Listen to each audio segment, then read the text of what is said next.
मुख्य मुद्दे क्या रहेंगे उत्तर नहीं, प्रदेश देखिए में? मुख्य मुद्दे तो मैंने बोला कि एक बात होती है कि एजेंडा अगर मोदी जी और योगी जी ने सेट किया है वो एजेंडा डिलीवरी का है, और ये कोई डिलीवरी पर नहीं बोल रहे।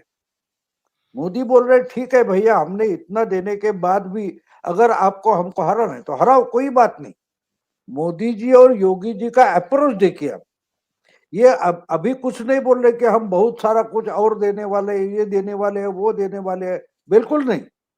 ये आज बोल रहे हैं तो हमने 5 साल में जो बोला था उसमें से क्या क्या दिया, क्या क्या देने के लिए तैयार हो रहा है, ये बोल रहे हैं। और एक बात है कि हमको अगर ये जो सब ल्यूटियंस मीडिया हो या माहौल बनाने की कोशिश की रहे, ये लोग एक बात भूल जाते हैं कि बंगाल ममता दीदी ने जीत लिया, बंगाल ममता दीदी ने जीत लिया।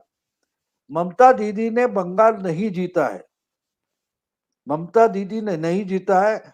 ममता दीदी को क्या बोलते हैं उसको, शहीद होकर कांग्रेस और लेफ्ट फ्रंट ने जिताया है। पोलराइजेशन होता है तो उसके साथ काउंटर पोलराइजेशन होता है। जो लोगों को लगा उस वक्त बंगाल में कि भैया बीजेपी जीत सकती है, जो माहौल खड़ा किया गया था, तो उसमें दिखाई दे रहा था कि शायद बीजेपी सत्ता में आ सकती है, तो उसको रोकने के लिए कांग्रेस, आपने अभी बोला ना कि भाई परसेंटेज बढ़ा रहे, कहां से बढ़ा रहे, तो ये परसेंटेज वहां से आते हैं। आप देखिए कि बीएसपी के परसेंटेज घट रहे, लेकिन वो भी जो घटते हैं तो पूरे के पूरे समाजवादी पार्टी के साथ नहीं आएंगे। उसमें से कुछ परसेंटेज जो होता है कि जो टोटली समाजवादियों के खिलाफ होता है, तो वो तो बोलेगा अरे बीजेपी को रोकना पड़ेगा, तो वो तो बीजेपी के समाजवादियों को रोकना पड़ेगा, तो वो बीजेपी के साथ चला जाता है। जैसे टोटल बंगाल का चुनाव आप देखे तो टोटल पोलराइजेशन हुआ है, कम से कम 85% वोट दो पार्टियों में बट गए, और 15% में बाकी सब पार्टियां बच गई। बची कुछ जो पार्टियां है वो 15% में आ गई। तो इसमें हमको ये भी देखना पड़ेगा कि आज टक्कर में कौन है, तो समाजवादी पार्टी है। लेकिन इसमें जो पोलराइजेशन होगा वो बता रहे 41%, 42% कुछ बता रहे, एबीपी का सर्वे मैंने भी देखा। तो वो जब इस ढंग से पोलराइजेशन होगा तो वो 45% तक, 46% तक जा सकता है बीजेपी। और इसका मतलब है कि बाकी की पार्टियां पूरी की पूरी वाइप आउट हो जाएगी बंगाल जैसी। अगर समाजवादी पार्टी 100 तक पहुंचती है, इसका मतलब साफ है कि बाकी की पार्टियां निकल जाएगी, खत्म हो जाएगी, यानी बाइपोलर सिस्टम यूपी में आ जाएगी। पिछले चुनाव में 2017 में हम देखे तो बीजेपी को तीसरे नंबर से पहले नंबर पर आना था, इसलिए, और किसी भी कहीं से कोई भी आता है तो उसको लेते थे। अब देखिए जब नई बिल्डिंग खड़ी की जाती है तो उसके लिए जो ढांचा पहले बनाया जाता है कंक्रीट डालने के पहले, तो उसमें बांबू लाए जाते हैं, कोई लकड़ियां लेते हैं, उसका एक ढांचा बनाते हैं। जब कंक्रीट पक्का हो जाता है तो ये लकड़ी और बांबू निकाले जाते हैं। तो ये स्वामी प्रसाद मौर्य वगैरह ये समझ नहीं पा रहे कि आपको इन्होंने, बीजेपी ने बांबू या लकड़ी बनकर इस्तेमाल किया है। इनको लगता है देखो हम नहीं होते तो ये स्ट्रक्चर खड़ा ही नहीं होता, तो अभी खड़ा हो गया। उनके पास आज भी अगर 41-42% वोट दिखाई दे रहे या दिखाए जा रहे सर्वे में, उसका मतलब साफ है, आपकी जरूरत अब उनको नहीं है। बिल्डिंग पक्का ढांचा हो गया, पक्का ढांचा कंक्रीट का हो गया, अब उनको प्लास्टरिंग करना है, खिड़कियां दरवाजे बिठाने हैं, तो इसके लिए इनको तो निकलना पड़ेगा ना। तो जो भाग रहे हैं उनको पता नहीं, उनको भगाया जाने वाला है। जिस ढंग से बीजेपी पार्टी बनाती है, बीजेपी 24/7 365 डेज पॉलिटिकल पार्टी है, और चुनाव का ही सोचते हैं। वो जीते तो भी सोचते हैं, हारते हैं फिर भी सोचते हैं। बाकी की पार्टियां ये नहीं सोचती, ये इनकी समस्या है। अगर मोदी और योगी को हराना है तो कम से कम इनकी चाल क्या है वो तो समझना जरूरी है। ये बिल्कुल नहीं समझ पाते। आप देखिए कल परसों हमारे आप शरद पवार जी ने एक प्रेस कॉन्फ्रेंस दे ली, और बोले कि हम अभी समाजवादी पार्टी के साथ संयुक्त मोर्चा बनाकर लड़ेंगे। मुझे हंसी आ गई, क्या बात कर रहे? आपको मालूम है, आप यूट्यूब चैनल चलाते हो, मैं भी यूट्यूब चैनल चलाता हूँ, ओमकार जी चलाते।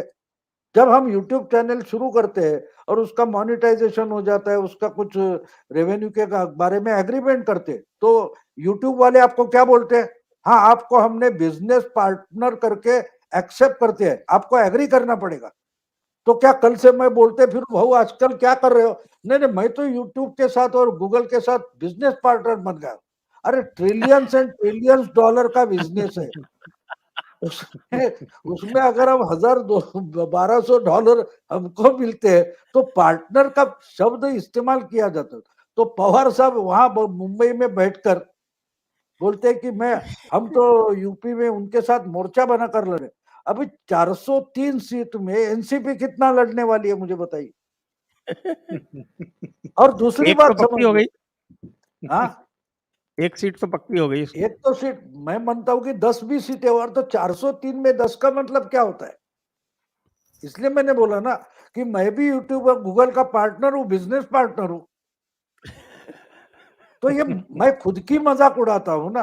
और दूसरी बात ये है कि उत्तर प्रदेश में एनसीपी नेशनलिस्ट कांग्रेस पार्टी है या नहीं, बात छोड़ दो, महाराष्ट्र में तो है। उनका कम से कम एक एमएलए है ना, अबू आजमी। क्यों अबू आजमी इनके साथ प्रेस कॉन्फ्रेंस में नहीं था पवार के साथ? सामने बैठे जो पत्रकार थे वो कम से कम ये तो पूछते कि भाई साहब, पवार साहब, हम मान लेते हैं कि आप अखिलेश के साथ अलायंस कर रहे हो, लेकिन इनका यहाँ का जो महाराष्ट्र का प्रेसिडेंट है और एमएलए अबू आजमी, वो आपके साथ क्यों नहीं है? इनके साथ पुराना एक एमएलए जो आज एनसीपी का एमएलए नवाब मलिक, वो बैठा था। तो ये इस ढंग से जब पॉलिटिकल एनालिसिस चलता है तो पूरा का पूरा एनालिसिस मजाक बन जाता है, मजाक बन जाता है। तो इसलिए मुझे नहीं लगता कि इसमें कोई गड़बड़ होने वाली है। बीजेपी, हाँ, बीजेपी की सीट 300 से ज्यादा होगी कि नहीं ये मैं बता सकता, लेकिन जो 325 पर थे उससे वो पीछे आएंगे, 200 से नीचे आएंगे, बोलना खुद से मजाक है, खुद से मजाक है। और ये कौन बोल रहे हैं? ये आशुतोष वगैरह आप बोल रहे हो। अरे ये तो बंगाल का चुनाव चल रहा था तो रोज रो रहे थे, अरे ममता हार गई तो बचेगा क्या, ममता हार गई तो बचेगा क्या। और अब जब ममता कांग्रेस के साथ नहीं जा रही तो फिर उसके नाम से भी रोते। तो इनको तो रोना ही है। घर में हमारे होता है ना, कुछ एक बच्चा होता है कि कुछ भी दे दो तो रोते रहता है। तो अखिलेश हो या आशुतोष हो, ये लोग जो है ये सिर्फ रोने वाले हैं, कुछ करने वाले है नहीं। तो इनको कुछ भी दे दो, उनका सेटिस्फेक्शन होने वाला नहीं है। इसलिए मैंने बोला, और मैंने इसके पहले भी आपसे 15 दिन 20 दिन पहले बात की थी, तब बोला कि मोदी जी ने एजेंडा बदला है। पहले आपको इनसे लड़ना है तो आपको उनका एजेंडा समझना चाहिए और उस एजेंडे पर अटैक करना चाहिए।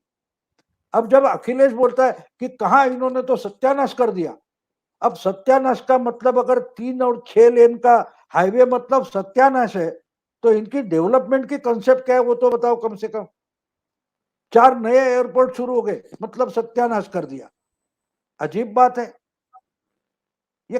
क्या यानी क्या बोल रहे हैं, क्या समझ रहे हैं? इस पर डिबेट करने वाले के दिमाग में क्या चल रहा है मेरी तो समझ में नहीं आता। इसलिए मुझे आप लगता है कि ये ठीक है। इसलिए मैंने बोल दिया कि भाई 10 मार्च तक तो परसेप्शन में रोज बीजेपी हारेगी, रोज हारेगी। 10 मार्च को जीतना है और बीजेपी को तो परवाह नहीं, रोज हारे कोई फर्क नहीं पड़ता। हाँ, लेकिन 10 मार्च को जीतना है और वो तो उन्होंने तय कर लिया। आपने पता नहीं वो आज तक वाला इंटरव्यू देखा कि नहीं देखा, जो अंजना ओम कश्यप ने इसका लिया था, अखिलेश यादव का। तो वो तो मुद्दे की बात पे आ ही नहीं रहा। वो तो यदि कोई सवाल पूछ भी रही है तो भी बिल्कुल जैसे वो बच्चा होता है ना जो जाता है एग्ज़ाम में, वो कहता है कि सवाल कोई भी आए तो मैं तो वही लिखूंगा जो रट के लाया हूँ। कि साहब के आपने सब जगह यादव भर लिए थे 2012 से 2017 में, जो कि फैक्ट है, सब जानते हैं। तो कह रहा है आप बता दीजिए मेरे कौन से आईएएस और आईपीएस ऑफिसर यादव थे? अरे भाई, आईएएस आईपीएस ऑफिसर तो तुम चुनते नहीं हो, तुम चुनते होते तो भी तुम उनको भी यादव करते। तो पीसीएस में और पीपीएस में क्या हुआ था, इनके यूपी स्टेट सर्विसेज में, उसकी बात तो कर नहीं रहे। अरे आईएएस आईपीएस में यादव नहीं थे। ये अगर नहीं देखा है तो वो इंटरव्यू आप ज़रूर देखिएगा। और उसमें उसने उनसे सवाल पूछ लिया, वो बार-बार उसको अंजना को ईमानदार कह रहे थे, तो उसने सवाल पूछ लिया कि ये डिस्प्रोपोर्शनेट एसेट्स का केस जो है, आय से अधिक संपत्ति का, उसके बारे में आपका क्या कहना है? तो देखिए हाँ आप कैसा बिल्कुल चिढ़ के बोल रहा था। नहीं नहीं, वो देखो, मैं थक जाता हूँ, रिलैक्स होना चाहता हूँ, तब ऐसे इंटरव्यू देख लेता हूँ, क्योंकि कॉमेडी तो रिलैक्स होने के लिए होती है। अखिलेश का इंटरव्यू वगैरह मैं रिलैक्स होने के लिए देखता हूँ, राहुल गांधी में देख लेता हूँ, संजय राउत को मैं जब रिलैक्स होता हूँ तब सुनता हूँ, क्योंकि इससे अच्छा तो कपिल शर्मा भी रिलैक्स नहीं कर देता हमको।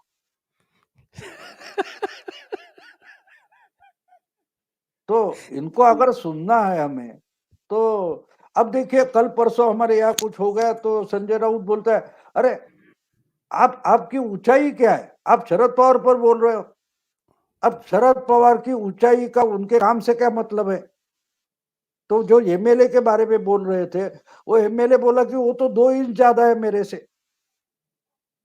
तो इसका मतलब शरद पवार और पहली बार कोई एमएलए बनता है, उसकी लेवल हो गई क्या ऊंचाई से।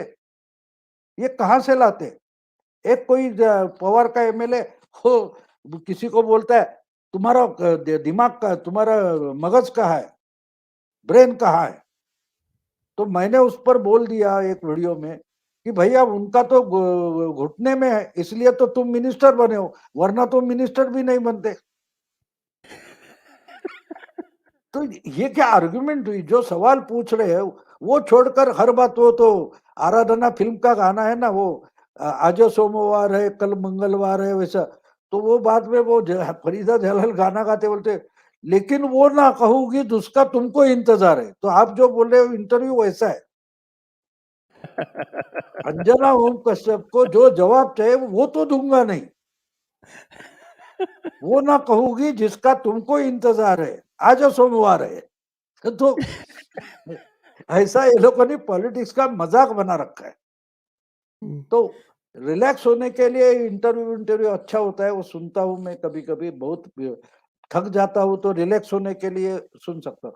बाकी उसमें कोई कंटेंट है नहीं, कोई आशय नहीं है, तो उसमें हमारा टाइम बर्बाद क्यों करें।